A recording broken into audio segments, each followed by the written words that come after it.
Hi friends, welcome to mates. അപ്പോൾ ഇന്ന് ഞാൻ ചെയ്യാൻ പോകുന്നത് എന്താ വെച്ചാൽ, നമ്മുടെ വീട്ടിൽ പഴയ ഹെൽമെറ്റ് ഉണ്ടെങ്കിൽ, അല്ലെങ്കിൽ നിങ്ങൾ ഉപയോഗിച്ചുകൊണ്ടിരിക്കുന്നത് ഇപ്പോൾ 2-3 വർഷമൊക്കെ ആയി, അതിൻ്റെ പുറത്തുള്ള പെയിൻറ്റും കാര്യങ്ങളൊക്കെ കുറേ പോയിട്ടുണ്ട്, നമ്മളെ കയ്യിൽ നിന്ന് ഒരുപാട് പ്രാവശ്യം നിലത്ത് വീണിട്ടുണ്ടാവും.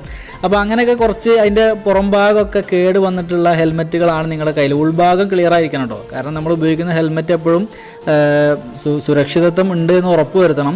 ഉൾഭാഗം ക്ലിയർ ആയിരിക്കണം നമ്മൾ ഉപയോഗിക്കുമ്പോൾ. വെറുതെ പേരിന് വെച്ച് പോയിട്ട് കാര്യമില്ല. ഹെൽമെറ്റ് അത് നമുക്ക് പ്രൊട്ടക്ഷൻ തരുന്നുണ്ട് എന്നുള്ളത് നമ്മൾ ഉറപ്പ് വരുത്തണം. അപ്പോൾ ഇത് ഞാനിപ്പോൾ ഒരു 3-3.5 വർഷമായിട്ട് ഉപയോഗിക്കുന്ന ഒരു ഹെൽമെറ്റാണ്. അപ്പോൾ ഇതിൻ്റെ ഗ്ലാസ് നിങ്ങൾ കാണുമ്പോൾ നല്ല ഉഷാറായിട്ട് തോന്നുന്നുണ്ട്. കാരണം ഞാനിപ്പോൾ ഇത് ഇന്നലെ മാറ്റി കൊണ്ടുവന്നിട്ടുള്ളൂ ഗ്ലാസ്. കാരണം ഇത് ഒരു പ്രാവശ്യം ഈ ഗ്ലാസ് അടിച്ച് നിലത്ത് വീണ് കഴിഞ്ഞാൽ ഗ്ലാസ് പൊട്ടിപ്പോകും. അത്ര ഹൈ ക്വാളിറ്റി ഉള്ള സാധനമൊന്നുമല്ല. അപ്പോൾ ഈ ഗ്ലാസ് മാറ്റാന്ന് പറഞ്ഞാൽ 100 രൂപ കൊടുത്തു കഴിഞ്ഞാൽ ഗ്ലാസ് മാറി കിട്ടും. അപ്പോൾ ഞാനിപ്പോൾ ഏകദേശം ഒരു 5-8 വട്ടം ഈ ഗ്ലാസ് മാറ്റിയിട്ടുണ്ടാവും ഈ 3-3.5 വർഷത്തിൻ്റെ ഇടയ്ക്ക്. അപ്പോൾ ഈ ഗ്ലാസ് നമുക്കൊന്ന് ഊരി മാറ്റി വയ്ക്കാം. എന്നിട്ട് നമുക്ക് ഈ പുറം ഭാഗം മൊത്തത്തിൽ നമുക്കൊന്ന് എങ്ങനെ പുത്തനാക്കി മാറ്റാം എന്നുള്ള കാര്യമാണ് ഞാൻ പറയുന്നത്.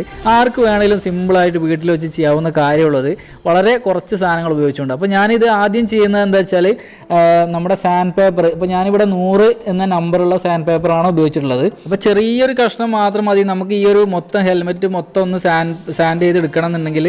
വളരെ ചെറിയൊരു കഷ്ണം, ഞാനിപ്പോൾ എടുത്ത ആ ഒരു കഷ്ണം കൊണ്ട് മാത്രമാണ് ഞാൻ ചെയ്തിട്ടുള്ളത്. അപ്പോൾ ഈ സ്റ്റിക്കർ വരുന്ന ഭാഗത്ത് നമ്മൾ ഒന്നും കൂടി ഒന്ന് ഉഷാറായിട്ട് സാൻഡ് ചെയ്യണം. അതായത് ആ സ്റ്റിക്കർ വരുന്ന ആ ഒരു ഭാഗം മൊത്തത്തിലൊന്ന് ക്ലീൻ ആക്കി എടുക്കണം. അതുപോലെ തന്നെ എന്താ പറയുക, ബാക്കിലും ഫ്രണ്ടിലും ഉണ്ട് ഈ സ്റ്റിക്കർ. പിന്നെ അതിൻ്റെ മൊത്തം ഗ്ലൈസിങ് വരുന്ന ആ ഒരു നല്ല ഗ്ലൈസിങ് വരുന്ന ഭാഗം മൊത്തം ഒന്ന് നല്ല സ്മൂത്തായിട്ട് ഈ ഒരു കളറിലായി മാറും. എന്നിട്ട് ആ ഒരു പൊടിയൊക്കെ കളയാൻ വേണ്ടിയിട്ട് ഞാനിവിടെ ടർപ്പൻ്റ് എന്ന് പറഞ്ഞ സംഭവം ഉണ്ടല്ലോ, അതായത് നമ്മൾ പെയിൻറ്റ് അടിക്കുമ്പോൾ പെയിൻറ്റിൻ്റെ കൂടെ മിക്സ് ചെയ്യുന്ന സാധനമാണ് ഈ ടർപ്പൻ്റ്. അതുപോലെ തന്നെ ടിന്നർ നിങ്ങൾക്ക് ഉപയോഗിക്കാം, ടർപ്പൻ്റ് ടിന്നർ. അത് നമ്മളൊരു ക്ലോത്ത് ഉപയോഗിച്ചിട്ടൊന്ന് മുക്കിയിട്ട് ഒന്ന് തുടച്ച് കഴിഞ്ഞാൽ മൊത്തം ആ ഒരു പൊടിയൊക്കെ ഒന്ന് പോയിട്ട് ഒന്ന് ക്ലീൻ ആവും.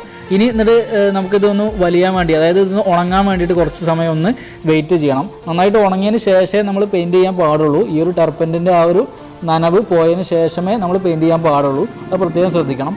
അപ്പോൾ ടർപ്പൻ്റ് ഉണങ്ങിയിട്ടുണ്ടെങ്കിൽ ഇതാ ഇങ്ങനെ ഒരു കളർ തന്നെ ആയി വരും അല്ലേ, കുറച്ച് ഉണങ്ങിയ പോലെ ആയിത്തീരും.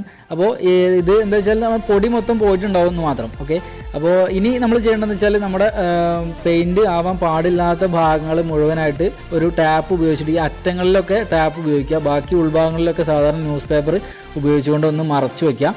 എന്നിട്ട് നമ്മൾ പെയിൻറ്റ് ചെയ്യാൻ തുടങ്ങുകയാണ്.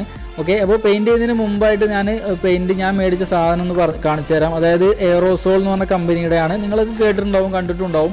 നമ്മുടെ മാർക്കറ്റിൽ ഏത് പെയിൻറ്റ് ഷോപ്പിൽ ചെന്നാലും കിട്ടും. ഞാൻ മാറ്റ് ബ്ലാക്കാണ് മേടിച്ചിട്ടുള്ളത്. മാറ്റാണ്, അതായത് നമ്മൾ നേരത്തെ കണ്ട ഗ്ലോസി ടൈപ്പ് അല്ല, കുറച്ച് ഗ്ലൈസിങ് ഉള്ള ടൈപ്പ് അല്ല, അത് ഗ്ലൈസിങ് കുറവുള്ള ടൈപ്പാണ്. പിന്നെ അത് 300 ml ആണ് ഈ ഒരു ബോട്ടിൽ. അപ്പോൾ ഇത് അടിക്കുമ്പോൾ ശ്രദ്ധിക്കേണ്ടതെന്ന് വെച്ചാൽ, നമ്മൾ അല്ല ഇതുപോലെ ഒരു മോഷൻ വേണം, ഒരു ഭാഗത്തേക്ക് തന്നെ ഇങ്ങനെ പിടിച്ചുകൊണ്ടിരിക്കരുത്, കുറച്ച് ഒന്നിങ്ങനെ ഒരു മൂവ്മെൻറ്റ് വേണം. ഇല്ലെങ്കിൽ നമ്മൾ ഒരു ഭാഗത്തേക്ക് തന്നെ അടിച്ചു കഴിഞ്ഞാൽ അവിടെ മാത്രം അത് പെയിൻറ്റ് അത് ഒലിച്ചിറങ്ങാനുള്ള സാധ്യത ഉണ്ട്.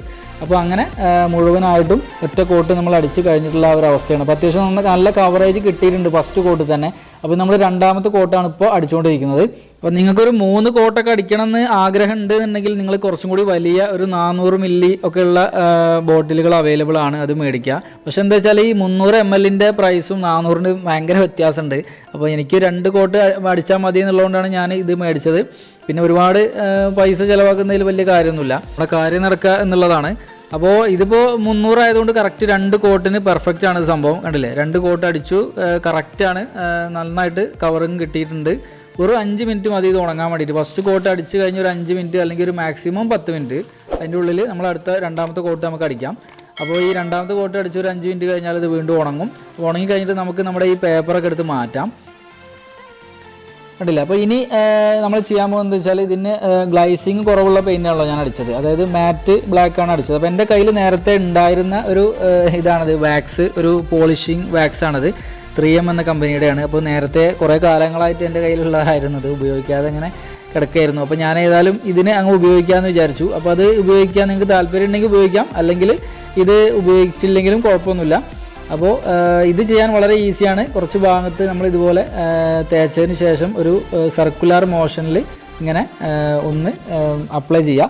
എന്നിട്ട് നമ്മളൊരു 2 മിനിറ്റ് ഒന്ന് വെയിറ്റ് ചെയ്തതിന് ശേഷം നമ്മൾ ഒരു കോട്ടൺ വേസ്റ്റ് തുണി, അല്ലെങ്കിൽ ഏതെങ്കിലും ഒരു കോട്ടൻ്റെ തുണി ഉപയോഗിച്ചിട്ട് ഇതേ മോഷനിൽ തന്നെ എന്ത് ചെയ്യുക, നന്നായിട്ട് റബ്ബ് ചെയ്യുക. അങ്ങനെ റബ്ബ് ചെയ്തിട്ട് 2-3 മിനിറ്റ് ഒരു സ്ഥലത്ത് തന്നെ നന്നായിട്ട് റബ്ബ് ചെയ്യണം. കുറച്ച് പണിയുണ്ട്, പക്ഷെ ചെയ്യുകയാണെങ്കിൽ അതിൻ്റെ റിസൾട്ട് നമുക്ക് കിട്ടും. നല്ല ഗ്ലൈസിങ്, നല്ലൊരു എന്താ പറയുക പോളിഷായി വരും, നല്ല കാണാനൊന്നും കൂടി നല്ല ലുക്കായിരിക്കും. ഇനിയിപ്പോൾ നിങ്ങൾ ഗ്ലോസി പെയിൻ്റ് ആണ് നിങ്ങൾ സെലക്ട് ചെയ്യുന്നുണ്ടെങ്കിൽ അത് അടിച്ചു കഴിഞ്ഞാൽ തന്നെ നല്ല ഗ്ലൈസിങ് ഉണ്ടാവും. അതിൻ്റെ പുറമെ ഈ പോളിഷും കൂടി ചെയ്യുകയാണെന്നുണ്ടെങ്കിൽ ഒന്നും കൂടി ഉഷാറായിരിക്കും. അതൊക്കെ ഓരോരുത്തരെ നിങ്ങളുടെ ഇഷ്ടത്തിനനുസരിച്ച് ചെയ്യുക. ഏത് കളർ വേണമെങ്കിലും സെലക്ട് ചെയ്യുക. ഞാനിപ്പോൾ ബ്ലാക്ക് സെലക്ട് ചെയ്തു, നിങ്ങൾക്ക് ഏത് വേണമെങ്കിലും സെലക്ട് ചെയ്യാം.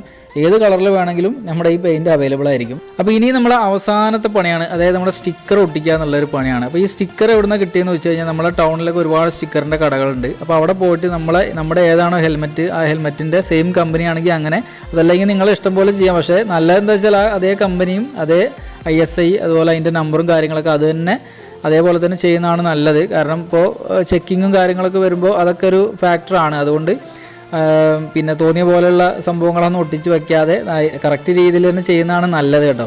പിന്നെ ചെറിയ ചെറിയ ഗ്രാഫിക്സ് പിന്നെ ഫോട്ടോസൊക്കെ അവൈലബിൾ ആണ്, അതൊക്കെ നിങ്ങൾക്ക് വേണമെങ്കിൽ ഒട്ടിക്കാം, ഒന്നും പ്രശ്നമൊന്നുമില്ല. കണ്ടില്ലേ, ഇത്രയുള്ള പണി. ഒട്ടിച്ച് കഴിഞ്ഞ് ജസ്റ്റ് ഒന്ന് ആ പുറത്ത് നന്നായിട്ടൊന്ന് പ്രസ് ചെയ്യുക, എല്ലാ ലെറ്റേഴ്സും നന്നായിട്ടൊന്ന് പ്രസ് ചെയ്യുക. എന്നിട്ട് പതുക്കെ ഊരി പിന്നെ വലിച്ചെടുത്ത് കഴിഞ്ഞാൽ അതവിടെ ഒട്ടിയിട്ടുണ്ടാവും, പ്രശ്നമില്ല. അതേപോലെ തന്നെ നമ്മൾ ഫ്രണ്ടിൽ ഒട്ടിക്കുക. പിന്നെ ബാക്കിൽ നമ്മുടെ ISIയും കാര്യങ്ങളൊക്കെ നല്ല പെർഫെക്റ്റ് ആയിട്ട് ഒട്ടിച്ചിട്ടുണ്ട്. കാരണം ഇങ്ങനെയുള്ള ചെറിയ അക്കങ്ങൾ സ്റ്റിക്കർ ആക്കുമ്പോൾ ഒരു പ്രശ്നം എന്താ വെച്ചാൽ ആ അക്കങ്ങൾ ഇങ്ങനെ പറഞ്ഞു പോരാനുള്ള സാധ്യതയുണ്ട്. കാരണം വളരെ തിന്നായിട്ടല്ലേ വരിക. അപ്പോൾ ISIയും ആ നമ്പറൊക്കെ കൊടുക്കുന്ന സമയത്ത് കുറച്ചൊരു സൈസ് കൂടിയ രീതിയിൽ കൊടുക്കുന്നതായിരിക്കും നല്ലത്. അപ്പോൾ ഏതായാലും ഇതാണ് നമ്മുടെ ഇന്നത്തെ വീഡിയോ. ഇഷ്ടപ്പെട്ട ലൈക്ക് ചെയ്യുക, കമൻറ്റ് ചെയ്യുക, സബ്സ്ക്രൈബ് ചെയ്യുക നമ്മുടെ ചാനൽ. അതുപോലെ നിങ്ങളുടെ സുഹൃത്തുക്കൾക്ക് ഷെയർ ചെയ്ത് കൊടുക്കുക. താങ്ക്